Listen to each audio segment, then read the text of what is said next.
Iglesia Oasis de Gracia.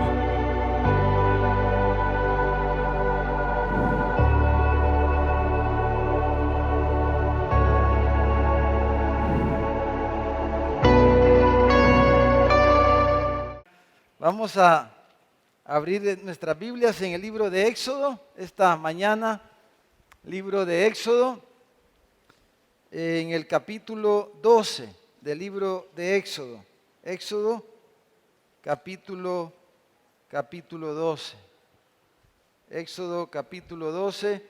Nuestro texto va a ser del versículo 15 al 20. Y nuestro tema ahí va a estar ahí lo tienen creo en el boletín, ahí está en la pantalla. Vamos a hablar, hermanos, algo, dijéramos, poquito que complemente lo que estuvimos viendo la semana pasada, ¿verdad? Que podamos complementar un poco lo que estuvimos hablando acerca de celebrar la fiesta, ¿verdad? Para nosotros los cristianos desarrollamos qué es la fiesta. Y cómo la fiesta, la Santa Cena, involucra las 7 fiestas que el Señor le dio al pueblo de Israel, y leímos la semana pasada Levítico 23. Ahora quiero referirme especialmente a esta fiesta de los panes sin levadura, la fiesta de los panes sin levadura, y le vamos a poner ese título a este mensaje: una casa sin levadura, una casa limpia, una casa purificada, dijéramos. Vamos a leer ahí del versículo 15 al versículo 20. Dice así la palabra del Señor: 7 días comeréis, dice, panes sin levadura. Y así el primer día haréis que no haya levadura en vuestras casas. Porque cualquiera que comiere leudado desde el primer día hasta el 7º será cortado de Israel. El primer día habrá santa convocación, y asimismo en el 7º día tendréis una santa convocación. Ninguna obra se hará en ellos, excepto solamente que preparéis lo que cada cual haya de comer. Dice: y guardaréis la fiesta de los panes sin levadura, porque este mismo día, dice, saqué vuestras huestes de la tierra de Egipto. Por tanto, guardaréis este mandamiento en vuestras generaciones por costumbre perpetua. En el mes primero comeréis los panes sin levadura desde el día 14 del mes por la tarde hasta el 21 del mes por la tarde. Por 7 días no se hallará levadura en vuestras casas, porque cualquiera que comiere leudado, así extranjero como natural del país, será cortado de la congregación de Israel. Ninguna cosa leudada comeréis. En todas vuestras habitaciones comeréis panes sin levadura. Entonces dijimos, hermanos, la semana pasada, para conectar un poquito con este mensaje, se recuerdan que las 7 fiestas se dividían en tres fechas, ¿se recuerdan? Habían 3 fechas, y cada una de esas fechas tenían una celebración que duraba al menos una semana. En la primera parte, ¿verdad?, que eran estas 2 primeras fiestas, la fiesta de la Pascua y la fiesta de los panes sin levadura. La fiesta de la Pascua se celebraba el día 14, y inmediatamente el día siguiente comenzaban a contar los 7 días de la fiesta de los panes sin levadura. Era la primera de las 3 convocatorias que había para Israel durante el año. Por ejemplo, les voy a leer ahí mismo en Éxodo, si usted va rapidito al capítulo 23, en el versículo 14 de Éxodo 23, dice: 3 veces en el año me celebraréis fiesta. 3 veces. Eran 7 fiestas, pero no es que se contradiga la Biblia, ¿verdad? Aquí se refiere a las 3 convocatorias que había para Israel, y ellos venían a Jerusalén a celebrar fiesta, y se refiere a este tiempo, dijéramos, extendido de fiesta. Entonces, esta era la primera convocatoria en el año, en el mes primero, en el mes de Abib, ¿verdad? Que vimos la semana pasada. Y se celebraba la Pascua, comían el cordero con hierbas amargas y con panes sin levadura, pero luego se extendía por 7 días el comer estos panes sin levadura. Ahora, dijimos que ¿qué es la levadura? Hermanos, la levadura es un microorganismo, ¿verdad? Es un microorganismo que se le pone a las comidas, especialmente al pan, y ese microorganismo en la harina produce una oxidación y produce burbujas, produce gas, esos microorganismos, y por eso usted ve que el pan tiene siempre hoyitos, ¿verdad? Porque es por la levadura. Entonces, la levadura tiene esa capacidad de oxidarse, produce ese gas y hace entonces que el pan sea más suave, ¿verdad? Todos nosotros todos los meses comemos pan sin levadura como la semana pasada y sabemos que el pan sin levadura es duro, ¿verdad? Pero otro efecto de la levadura, hermanos, es que la levadura modifica el sabor del pan, ¿verdad? Y entonces la levadura hace que el pan sea más sabroso, ¿verdad? Entonces puede jugar el panadero con eso. Si el pan no se usara la levadura en el pan, hermanos, quizás no nos gustaría mucho el pan a la mayoría de nosotros, ¿verdad? Porque la levadura es la que le da también ese sabor más agradable y le da esa suavidad para poderlo comer y poder disfrutar ese pan. Pero la levadura es la que hace que eleve, crezca, ¿verdad? La harina, lo agranda y le da esa consistencia y ese sabor. Ahora, en la Biblia, la levadura simboliza el pecado, ¿verdad? Y lo que estamos diciendo al decir una casa sin levadura es una casa sin pecado.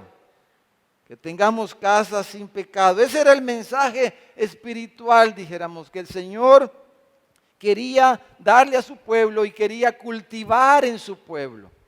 Era lo que el Señor una vez tras otra, año tras año, quería recordarle a ellos de que Él era un Dios santo, que aborrece el pecado.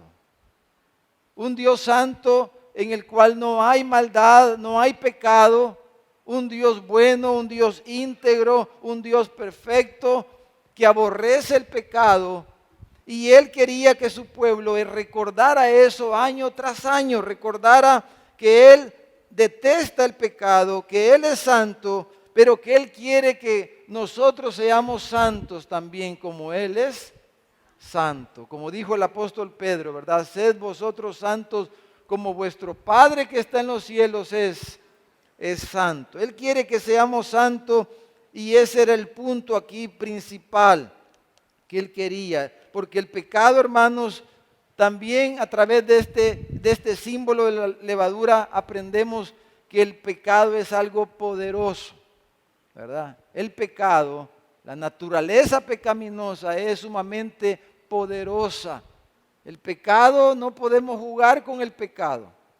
El pecado es sumamente poderoso. Mire lo que dice Hebreos capítulo 3, ahí está en la pantalla. Versículo 13.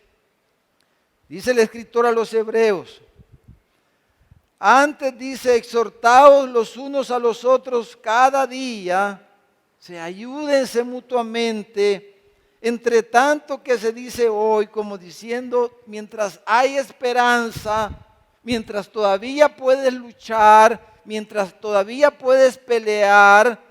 Entonces dice, anímense, quiere decir aquí la palabra exhortar, anímense unos a otros para pelear contra el pecado. Es uno de los temas principales de la carta a los hebreos.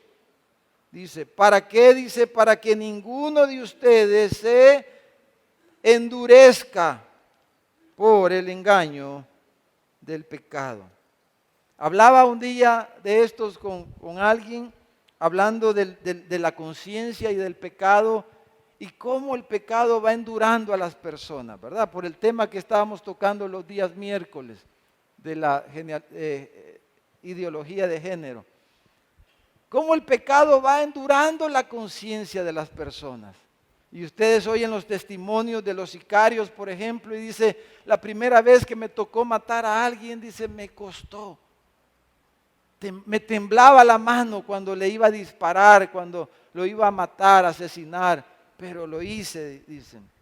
Me fui a la casa y no pude ni dormir, recordando la expresión del rostro de la otra persona y cómo me sentía, pasé no sé cuántos días mal, y esos son los testimonios. Pero la segunda vez que lo hice, la mano ya no me tembló tanto. Hasta que se hizo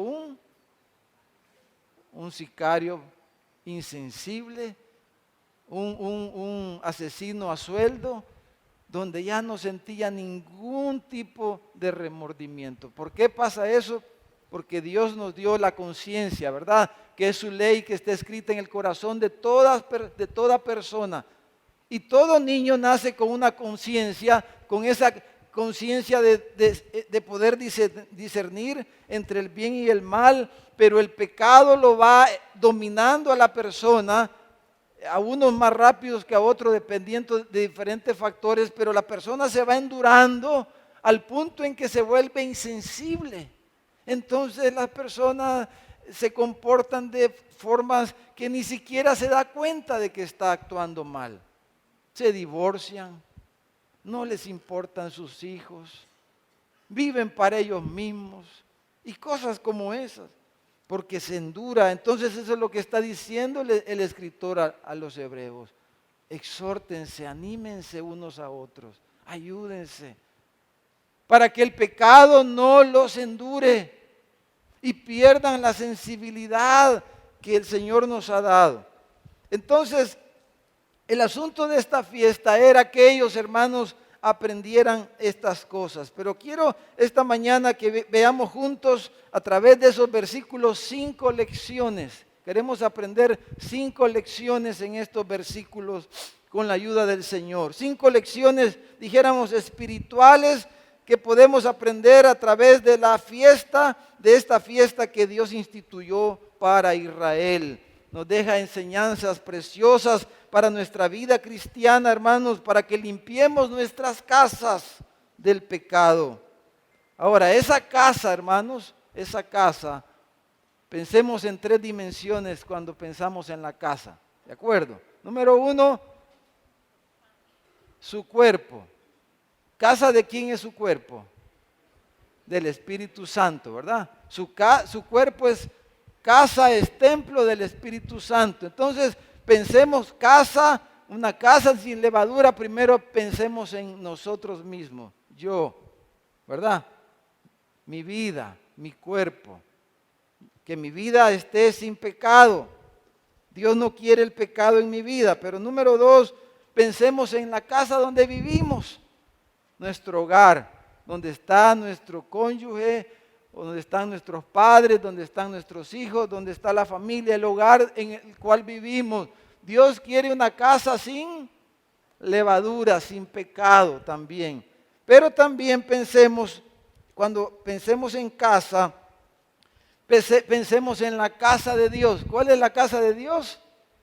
La iglesia, todos nosotros en conjunto. Entonces, Dios quiere casas sin levadura, libres de levadura, casas libres de levadura. Entonces, lección número 1, versículo 15. Vamos a llamarle a esta lección anticipación o preparación, algo previo, preparación, aunque ahí como que redunda un poco, pero para que nos quede preparación previa, prepararnos antes de. Entonces dice el versículo 15, el primer día haréis que no haya levadura en vuestras casas.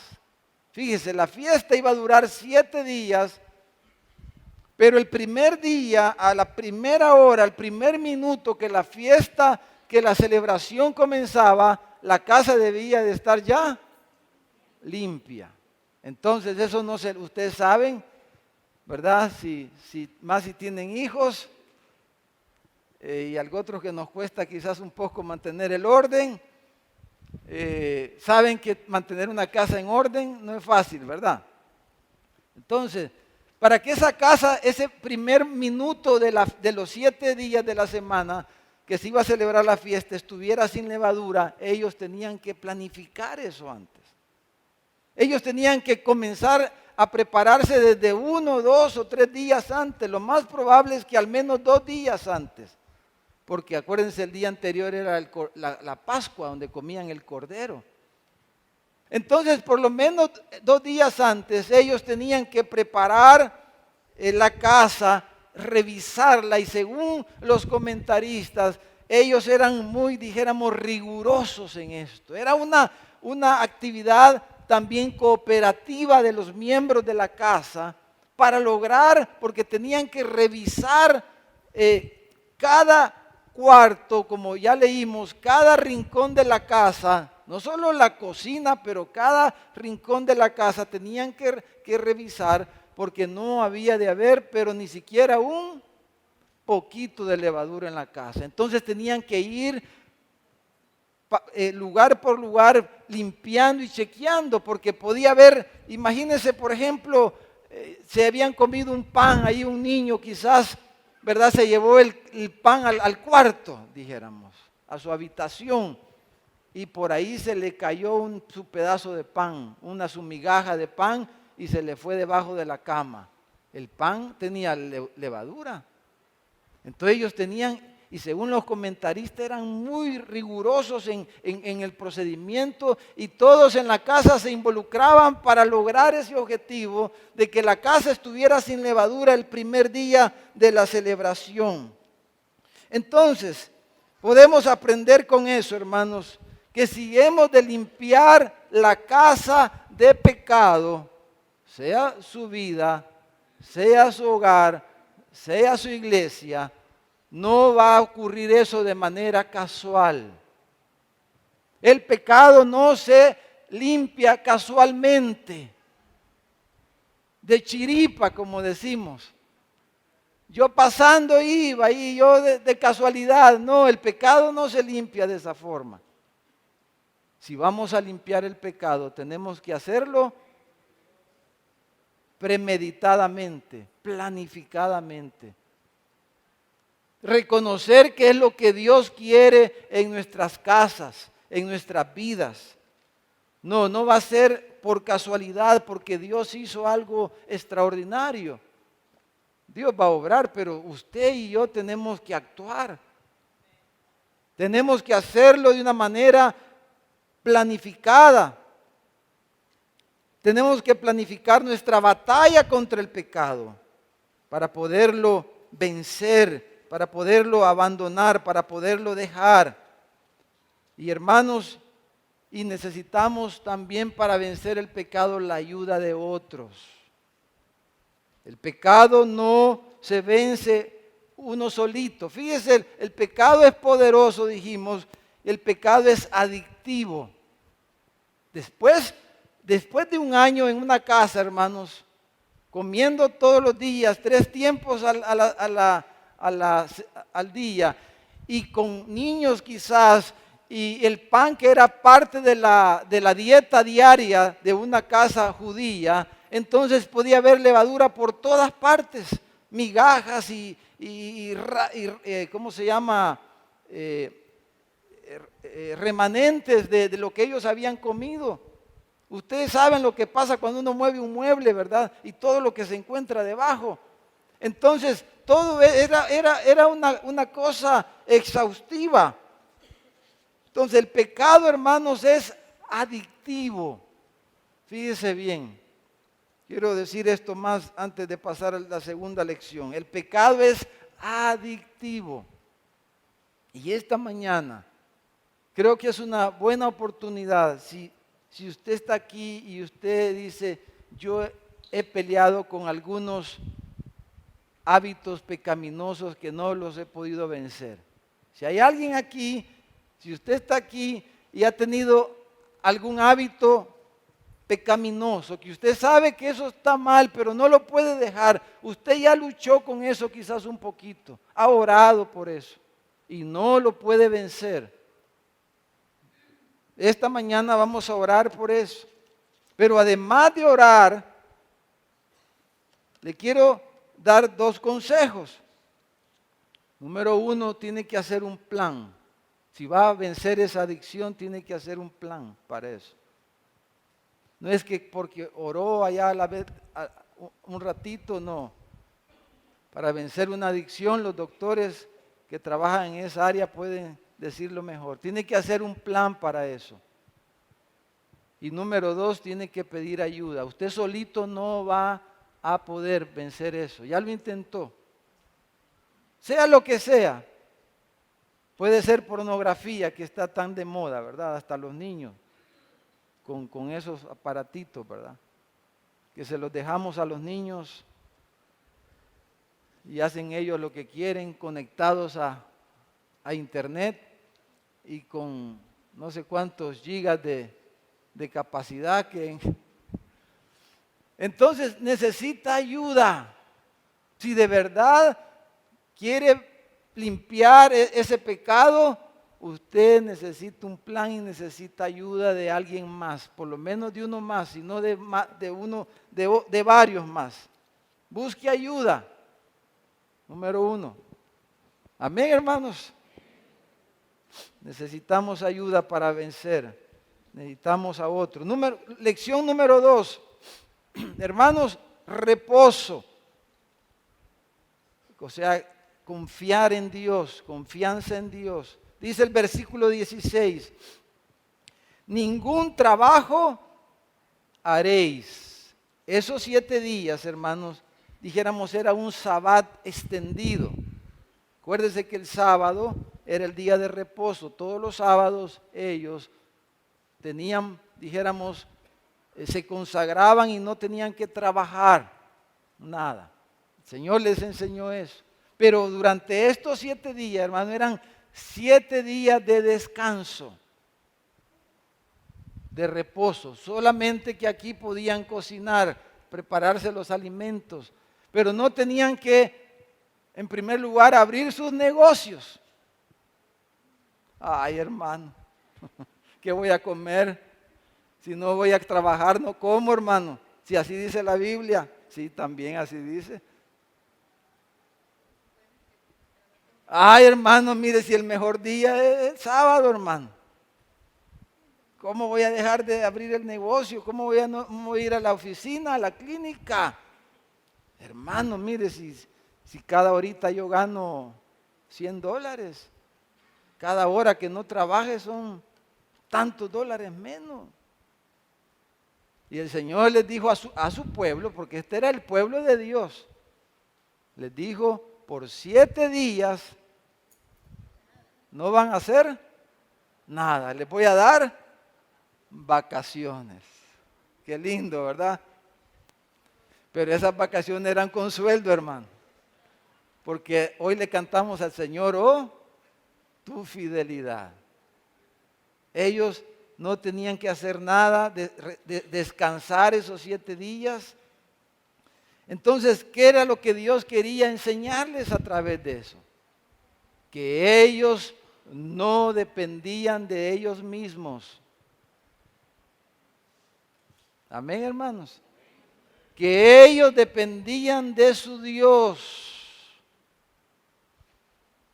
Y en el camino seguro que aprendieron que lo que no hacían, lo que no sembraban en 7 días, el Señor se los multiplicaba por miles. Porque Él es fiel. Pero Él quería que ellos aprendieran eso a través de estas fiestas. Que aprendieran a confiar en Él. Que no confiaran en su propio esfuerzo, en sus propias capacidades, en sus propios recursos. No debía de haber esfuerzo humano. Hermanos, y si hablamos del pecado, el esfuerzo y las promesas humanas son totalmente incompetentes para vencer el pecado. Si vamos a vencer el pecado, necesitamos hacer lo que ellos hacían estos 7 días. Ellos se concentraban en su Dios. Esos 7 días ellos se dedicaban a meditar en Dios, a meditar en su palabra, a la oración, a contemplar a su Dios, a leer las Escrituras, a hablar de quién era su Dios. Eso hacían esos 7 días. O sea, meditar, concentrarse en Dios. Entonces, si vamos a vencer el pecado, hermanos, necesitamos concentrarnos en Dios. Si vamos a pelear de verdad esta batalla, si no vamos a vivir así como uno más, como muchos viven. Si vamos a pelear, necesitamos concentrarnos en Dios, reposar en Dios, confiar en Dios y ponerlo a Él como la prioridad, como nuestra confianza. Mire lo que dice el escritor a los Hebreos en el capítulo 4, vamos a verlo ahí en la pantalla, versículo 8. Dice, porque si Josué les hubiera dado el reposo, o sea, está hablando de la tierra prometida donde ellos iban a reposar, ¿verdad? Dice, no hablaría después de otro día. Ese no era el verdadero reposo, está diciendo el escritor de los Hebreos. Lo que el pueblo practicó en el Antiguo Testamento no era el verdadero reposo. Dice, por tanto, dice, queda un reposo para el pueblo de Dios. Porque el que ha entrado en su reposo, dice, también ha reposado de sus obras. Hermanos, ¿cuál es la enfermedad moderna? Antes se decía del estrés, y sí sigue siendo, pero hoy se dice la ansiedad. Esa es la enfermedad número 1 hoy día. Después del estrés, hoy es la ansiedad. ¿Y por qué la ansiedad, hermano? ¿Por qué la ansiedad es la enfermedad número 1 en el mundo hoy día, en el mundo en el que vivimos? Porque no reposamos. Porque confiamos en nosotros, en nuestro esfuerzo, en lo que podemos hacer o dejar de hacer. Entonces no duermen las personas lo que deben de dormir, no descansan, no toman tiempo de recreo, no se relajan, ni se congregan los creyentes porque tienen que trabajar, tienen que hacer tareas, tienen que hacer esto. Solo ese día le queda para hacer los oficios de la casa, dicen las hermanas. Entonces, ¿cómo vamos a vivir? Ansiosos. ¿Qué voy a comer mañana? ¿Qué voy a vestir? ¿Qué va a hacer mañana? ¿Dónde andan mis hijos? Ay, ¿qué le habrá pasado algo? ¿Y qué me dicen las noticias? Y el clima, y así, hermano. En una de esas, ¡plá! De milagros andamos paraditos muchos, porque el Señor es misericordioso. Pero entonces, hermano, reposar en Dios. Yo les digo esto y yo ya me lo prediqué, pero me lo estoy predicando otra vez aquí esta mañana. Porque uno se preocupa, uno quiere arreglar las cosas, quiere arreglar todo y al final se da cuenta que uno no puede arreglar nada, hermanos. Por más que se afane, no puede añadir un codo a su estatura, dijo Jesús. Por más que te afanes, no puedes cambiar a tus hijos, no puedes cambiar a tu jefe mucho menos y a tu esposa mucho menos.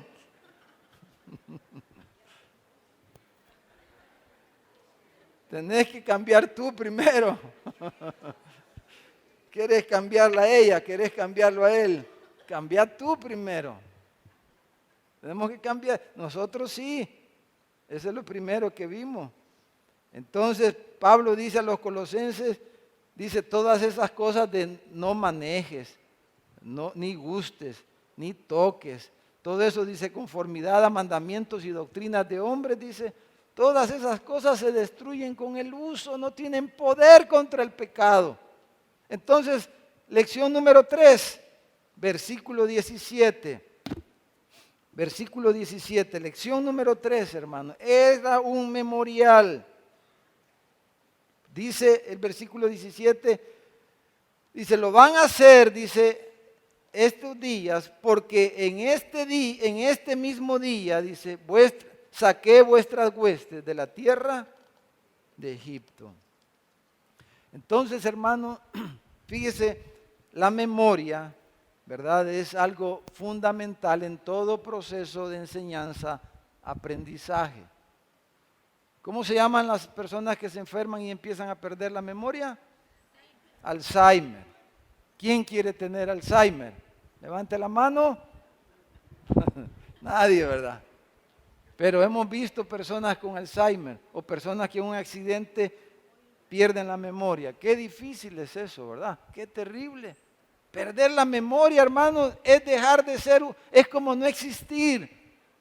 Es como estar en un limbo, es como estar en el aire. No tener memoria es como que no existe uno. Pierde la identidad, pierde todo si no hay memoria. Sin memoria se pierde todo.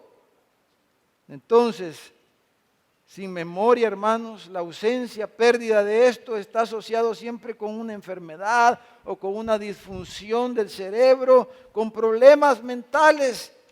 Una persona sin memoria no puede ser una persona normal. Entonces el Señor quería a través de estos 7 días que ellos recordaran quiénes ellos eran. Hermanos, nosotros necesitamos recordar constantemente quiénes somos.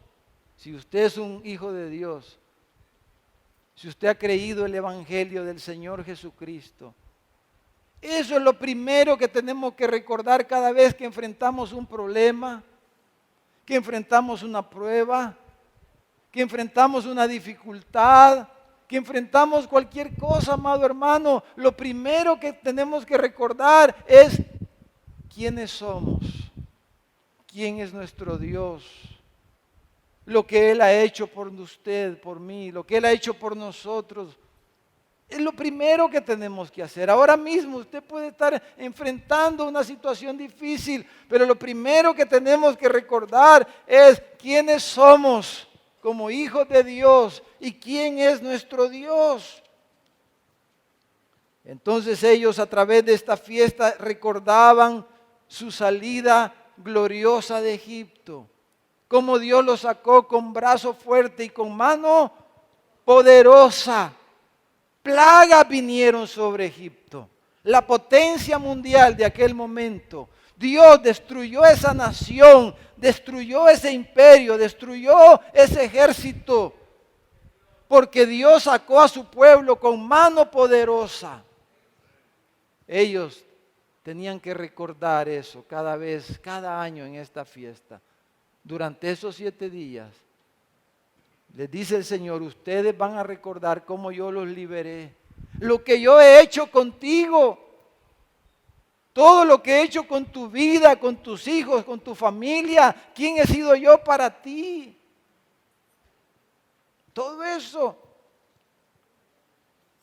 Y también, hermanos, a través de este proceso, era un momento especial para que ellos testificaran a sus hijos, a sus familias, a sus vecinos, de que ellos eran el pueblo de Dios. A través de esto era un momento para que ellos ministraran a sus hijos en sus casas, de que quienes ellos eran, que ellos tenían memoria espiritual, memoria religiosa, memoria como le llamemos, pero que ellos tenían identidad, que ellos eran el pueblo de Dios, que Dios estaba con ellos. Y esté pasando lo que esté pasando, Dios está con nosotros. Él está con nosotros, Él está con su pueblo y Él quiere que recordemos. Pero hermanos, para nosotros como cristianos hoy día, el punto de partida, hermanos, siempre es el Evangelio, es la cruz. Siempre tenemos que ver a la cruz. Cuando usted se siente, por ejemplo, acusado, por lo que sea, se siente acusado, ¿a dónde tiene que ver usted? A la cruz. Y recordar que si Él murió, ¿quién lo va a acusar? Si usted ha creído en Él, ¿quién lo va a acusar? si usted ha creído en Él. Cuando le vienen recuerdos, porque me imagino que a usted le pasa como a mí, le vienen recuerdos de su vida antes de Cristo y cosas horribles que hicimos quizás. Cuando me vienen recuerdos de cosas que yo hice antes de Cristo y me siento, no hubiera querido que eso pasara, entonces me recuerdo que Él me perdonó mis pecados y que lanzó mis pecados al fondo del mar y que Él ya no tiene memoria de eso. Él lo borró, me limpió. Y que si Él es mi Dios, si Él es mi Redentor, si Él es mi intercesor, si Cristo murió por mí, ¿quién me va a acusar? ¿Quién acusará a los escogidos de Dios si Él es el que justifica? Entonces, memoria. Tenemos ahora, si usted está aquí esta mañana y usted no ha experimentado la fe en Jesucristo, si usted está aquí esta mañana y usted no ha experimentado el poder de Dios en su vida, no ha experimentado el perdón de sus pecados, si usted no se ha confesado delante de Dios como un pecador, como una pecadora, y si usted no tiene ese punto de referencia en su vida pasada, usted no puede hacer esto. Ellos lo podían hacer porque la nación salió de Egipto. Y en sus raíces como pueblo estaba esa experiencia. Los que somos creyentes podemos ver y recordar y entre más años han pasado, más cosas podemos recordar partiendo de la cruz, ¿verdad? Pero si usted no le ha entregado su vida a Cristo, hoy puede ser el día precioso para que usted a partir de hoy tenga un día, un punto de referencia y el día de mañana usted pueda recordar y decir: yo aquel día le entregué mi vida a Dios y Él es mi Dios y Él me perdonó mis pecados y Él me hizo una nueva persona, etcétera. Hoy puede entregar su vida al Señor. El apóstol Pedro dice: amados, dice, es la segunda carta que os escribo y en ambas despierto con exhortación vuestro limpio entendimiento, dice, para que tengan memoria de las palabras que antes han sido dichas por los santos profetas y del mandamiento del Señor y Salvador dado por vuestros apóstoles. La memoria es importante. Si usted se siente desanimado por diferentes cosas o usted sabe de alguien que está desanimado, vayamos a verlo. Vayamos a recordarle quién es su Dios, quién es nuestro Dios, misericordioso, perdonador, que no nos paga conforme a nuestras maldades.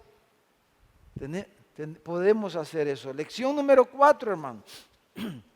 Versículo 18 y versículo 19. Dice: por 7 días no se hallará levadura en vuestras casas, porque cualquiera que comiere leudado será cortado de la congregación de Israel. Dice, por 7 días iban a comer sin levadura.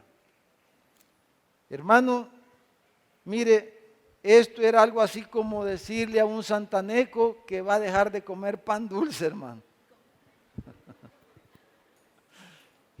Y no va a tomar café y pan dulce a las 4 de la tarde, ¿verdad? No es santaneco si no hace eso. Mi mamá dice, ahí no tengo memoria porque estaba bien tiernito, pero ella dice que desde tiernito, dice que a mí me gustaba el pan dulce y que me comía un colón de aquel entonces, ni les digo cuánto, hermano, porque un colón de aquella época eran como $10 quizás, no sé.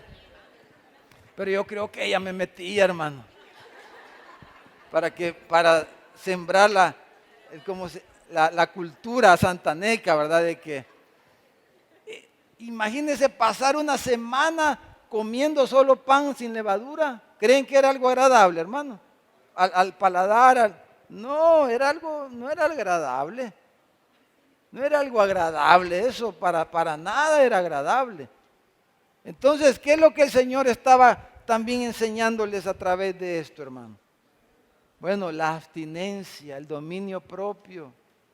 Por una semana ellos tenían que abstenerse de comerse sus baguettes, de comerse sus panes de agua, ¿verdad?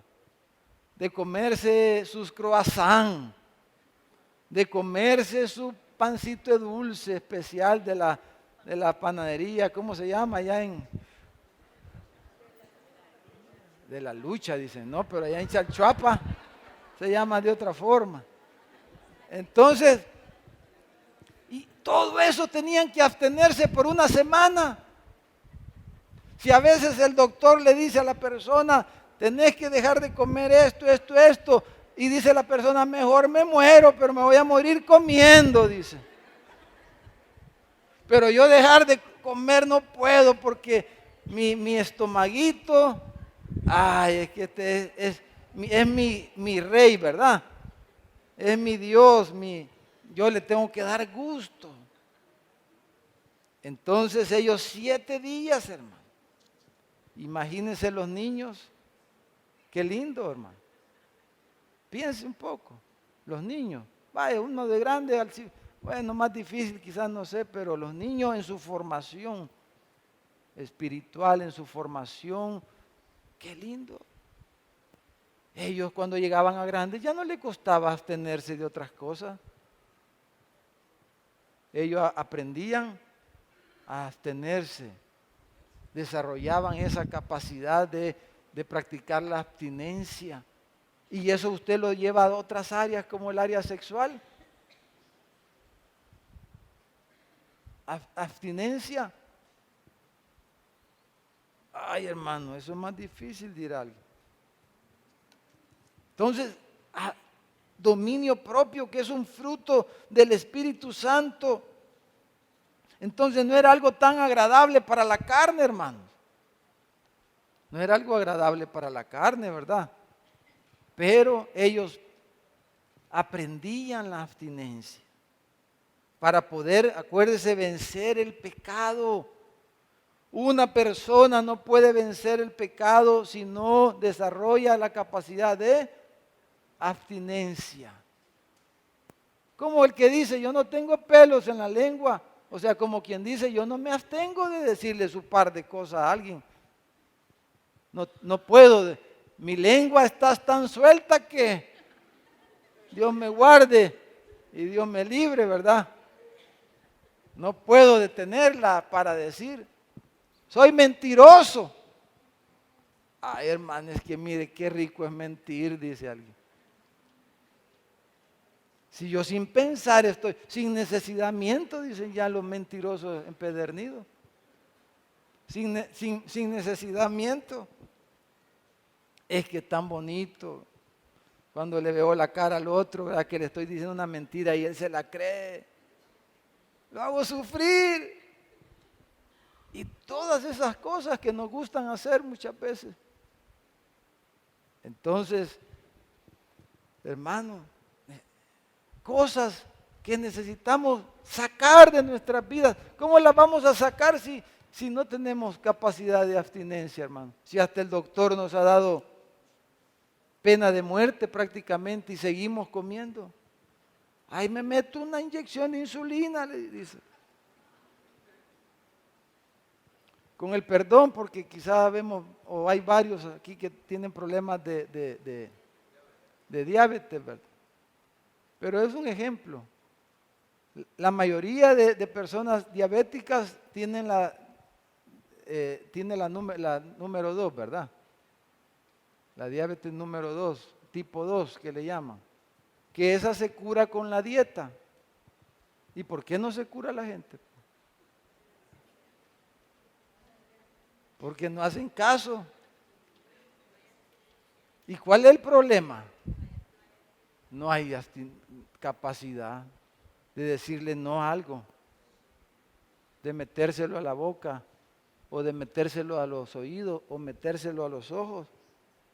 No hay capacidad de decir no, gracias. Mañana será otro día, ¿verdad? Mañana quizás, pero hoy no, muchas gracias. No hay capacidad de decir no. ¿Y cuál es la primera palabra que hay que enseñarle a los niños, hermanos, desde que empiezan a moverse? No es la primera palabra, no es papá ni mamá. La primera palabra que hay que enseñarle a los niños es no. ¿Por qué? Porque ellos son una máquina de pecado. Aunque son tan lindos, tienen una naturaleza caída, ya vienen leudados, decíamos la semana pasada. Entonces ellos a medida vayan creciendo van a ir desarrollando, y si ellos desde tiernitos, desde pequeñitos no desarrollamos esto que estamos hablando, entonces ellos, y no por eso hacen berrinches pues. No por eso ellos patalean y hacen todas las... Porque ellos quieren lo que quieren, porque así somos todos los seres humanos. Y entonces, decirle no a alguien, hermano. Si por eso los políticos que son buenos para eso, ¿cómo se llama eso? Populismo se llama. ¿Qué es el populismo? Que el político, el gobernante le diga a la gente siempre... Sí, y que es gratis de choto. Monedita de oro, porque a todo le dice que sí. Qué lindo el hermano, dice, qué lindo ese pastor. Siempre le dice que sí, ese pastor. Ay, así quiero ser como usted, pastor. Pero dígale no a alguien. Empiezan a hablar de usted. Aunque usted le haya hecho 10,000 favores a una persona, usted ya vivió eso, ¿verdad? Bueno, no vaya muy lejos, a su casa, vayamos a nuestra casa, con nuestros propios hijos que llevan nuestro ADN, nuestros genes y todo. Dígale no a sus hipotes, pues.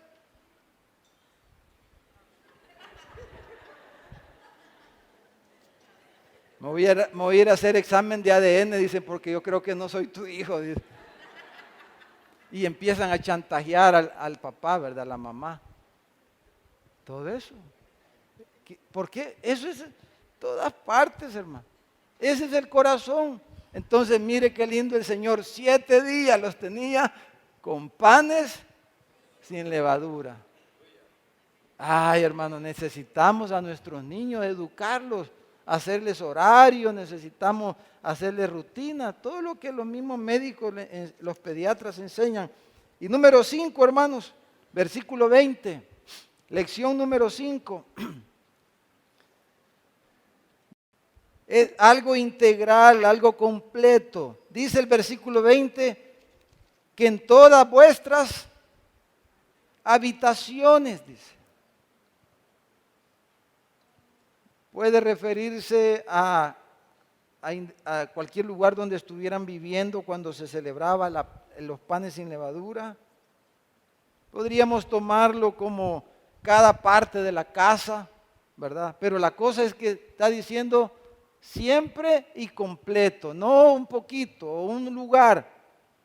No, van a celebrar los panes sin levadura completo, todo. Tenían que buscar cada rincón de la casa, cada parte de la casa. No podían dejar ni un poquito. Y hablamos un poco de eso la semana pasada. ¿Por qué? Porque, como dijo Pablo, un poco de levadura leuda toda la masa. Entonces, ¿cuál es ahí la enseñanza que podemos sacar? Entre quizás otras cosas. No podían dejar ni un poquito de levadura, amados hermanos.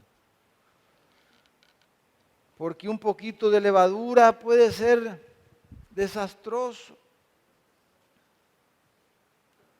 Puede ser fatal. Entonces, fíjese, dice Pablo, un poquito de levadura, dice, leuda toda la masa. Un papá, por ejemplo, estamos hablando de pelear y limpiar el pecado, hermano. Cada una de estas lecciones es una ayuda para que logremos eso, avancemos en esa lucha que Dios nos ha dado a nosotros. Entonces, yo no le puedo decir como papá a mis hijos, como cristiano, pues decir, mira, hijito, vos sabés que uno es débil, ¿verdad? Voy a entender, ¿verdad? Y yo ya la doctrina se la voy modificando ahí, torciendo a mi favor. Vos sabés que yo soy un poquito mal hablado. Si vieras, antes de cada 10 palabras que decía, 9 eran malas palabras. Hoy solo 2 digo de 10, hijito. Perdóname, pero aguantame así. Pero mira, en esto ya dejé esto otro. Ya hoy ya no hago esto, ya no hago esto otro. Pero aquí, espérate, ya va a ver. No, esa no. Aguantame este poquito, pero en el resto, mira, pero este poquito, ay, aguantame así. No. O sea, ¿en cuánto, hermano? En todo. Es en todo. Es decir, Señor, ayúdame. No, claro, uno falla y uno le tiene que decir a los hijos, perdóname, porque se me salió, porque lo que dije, cómo te traté, o esto, lo otro, lo que sea. Pero no decir, aguantame así. No, vamos a pelear, vamos a luchar contra esto. Pero es aquí algo completo, íntegro. Dios quiere un carácter íntegro, completo. Claro, fallamos un montón.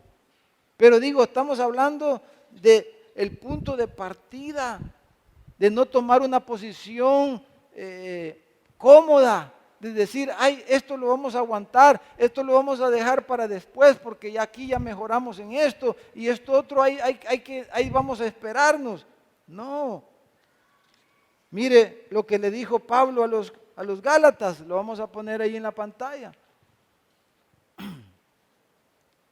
Cada rincón de la casa debía de ser escudriñado y no podían aceptar, según la ordenanza de Dios, no podían aceptar nada de levadura en la casa. Pablo le dijo a los Gálatas, vosotros corríais bien. Dice, ¿quién os estorbó para no obedecer a la verdad? Esta persuasión no procede de aquel que os llama. Si ustedes iban corriendo bien, ¿y por qué hoy no están corriendo bien? Dice. Y la razón que da Pablo es, y en el versículo 9, él cita lo mismo que le dijo a los corintios y leímos la semana pasada, un poco de levadura. Lo que Pablo está diciendo en otras palabras es, ustedes corrían bien, iban bien bonito. Pero lo que pasó es que ustedes le dieron lugar a una cosa pequeña. Y miren hoy cómo están. Le dieron, acuérdense que un poco de levadura leuda toda la masa, el principio que Pablo dice aquí. Le dieron oído, como dijimos, las malas conversaciones corrompen las buenas costumbres. Una cosita, un comentario, un mal sentimiento que puede venir por muchas razones del corazón. Dice, no le demos lugar, dice Pablo. No le demos chance al pecado, pero ni un milímetro, ni un gramo. No, dice, hay que sacar lo que no está bien para que seamos casas libres de levadura. Tenemos una lucha frontal contra esto. Entonces no podemos ser blando en esa forma. Concluyendo, hermanos, esta mañana dice, versículo 19, dice que todo extranjero, dice, así el extranjero como el natural, todo el que vive contigo. Hermanos, si nosotros somos cristianos y usted tiene sea un pupilo, sea un sobrino, sea lo que sea que está viviendo en su casa, esa persona tiene que someterse a las reglas de su casa. No va usted a estarle aguantando que él haga. Es lo que está diciendo. Ay, que se me va a enojar, hermano. A veces vienen los hermanos cercanos, ¿verdad? Y a veces no son creyentes. y quieren comportarse. Bueno, hasta dejamos de venir a la iglesia muchas veces, pues. Y así se van a convertir nuestros hermanos lejanos, andándolos paseando por todo El Salvador los 15 días que vienen y así, o sea, honestamente, hermano. Todas esas cosas tenemos que revisarlas a la luz de los principios de la palabra de Dios. Pero, pues sí, pero como es que mire que, no, si es difícil, yo sé si yo tengo hermanos lejanos, digo cercanos, porque son más cercanos que un montón que viven aquí quizás. Ahí están pendientes de uno, le mandan su remesita, ahí están llamando por teléfono, ¿verdad? Así son. Y uno se siente en deuda. Pero la mayor deuda que tenemos con toda persona es darles a Cristo, hermano. Entonces, hay que traer, mirar, pero vamos a ir a la iglesia. Después te vamos a llevar hasta la unión, dígale usted. Gloria a Dios. ¿Verdad? Pero te voy a llevar a la iglesia. Te voy a llevar a una reunión de pareja, ¿verdad? Si vienen en pareja. Vení, te vieras qué bonito. Te voy a presentar a unas personas bien amables, bien cariñosas. Y ahí, hermanos, para que conozcan al Señor. Entonces, los extranjeros, hermanos, ¿por qué queremos estar limpios para vernos bonitos? Sí, pero para que compartirle a otros, para que el Señor, hermano, nos dé su poder para hacer la misión que Él nos ha dado, para ser discípulos. En el versículo 16, hermanos, dice, versículo 15, versículo 16 dice, mire, el primer día y el séptimo día habrá santa convocación. ¿Qué quiere decir eso? Que el primer día, hermanos, se convocaba y la gente venía al templo y el pueblo se reunía en la plaza, dijéramos. Y al final también, pero durante toda la semana cada quien tenía que pelear la batalla esa en su casa. Cuando le comenzaran a dar ganas de comer pan leudado, cuando sus niños le dijeran, ay papá, ya no aguanto, deme pan leudado. Cada quien tenía que pelear eso en su casa. Esta es una batalla personal, hermanos, que tenemos que hacer cada uno. Mire lo que dice Hebreos capítulo 12, versículo 1, dice, también nosotros, dice, teniendo en derredor nuestra tan gran nube de testigos, despojémonos, dice, de todo peso y del pecado que nos asedia, quiere decir el pecado que nos rodea, que nos abraza, que nos envuelve, y corramos con paciencia la carrera que tenemos por delante. Pero lo último que quiero mencionar, hermano, es la gravedad, hermano, de las consecuencias. Dice 2 veces en el versículo 15 y en el versículo 19, al final de los 2 versículos dice que si ellos no hacían eso, iban a ser cortados de la congregación, cortados del pueblo. Usted puede leer comentaristas y hablando en la forma práctica de cómo ellos lo practicaban ya como nación. Algunos dicen que los extranjeros podían ser expulsados del territorio, ¿verdad? O podía ser referirse a que iban a recibir, como dice Pablo en la Santa Cena, que algunos habían muerto. Otros que podían ser sacados temporalmente del campamento. Podría significar muchas cosas, pero el punto principal es que a los ojos de Dios la desobediencia y la, dijéramos, inacción, la parálisis de ellos que no actuaran conforme a lo que Dios les estaba diciendo, era algo grave a los ojos de Dios. Era algo grave a los ojos de Dios. Y el que primero sufre las consecuencias es uno mismo, porque la paga del pecado es muerte. Como dice ahí Romanos capítulo 6, versículo 22 y versículo 23. Dice Pablo, ahora que habéis sido liberados del pecado y hechos siervos de Dios, su fruto es la santificación, su fin es la vida eterna, La paga del pecado es muerte, mas la dádiva de Dios es vida eterna en Cristo Jesús. Entonces la palabra paga, hermanos, fíjese cómo se usaba ese término que Pablo ocupa aquí para decir la paga del pecado.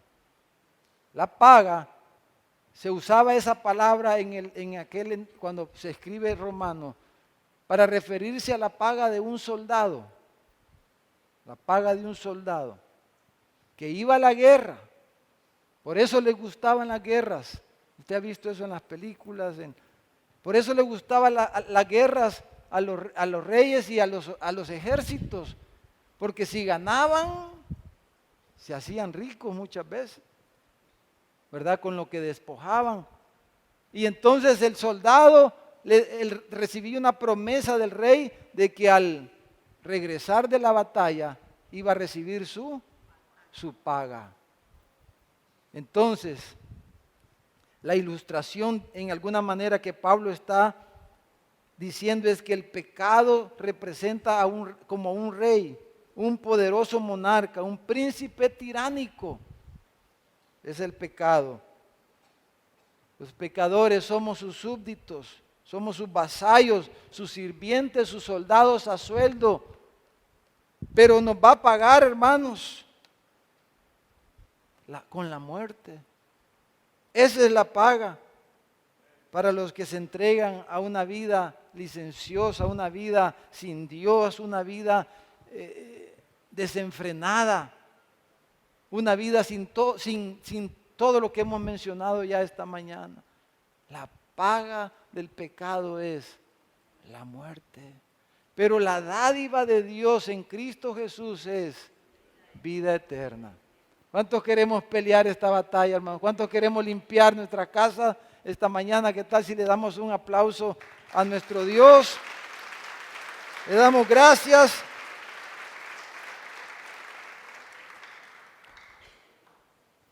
La paga era el salario adeudado. Es el pago que el pecado nos va a dar después que termine la guerra esta que estamos viviendo aquí en la tierra. Para aquellos que no vienen a Cristo, que no vienen a Dios por medio de Jesucristo. Vamos a orar un momento.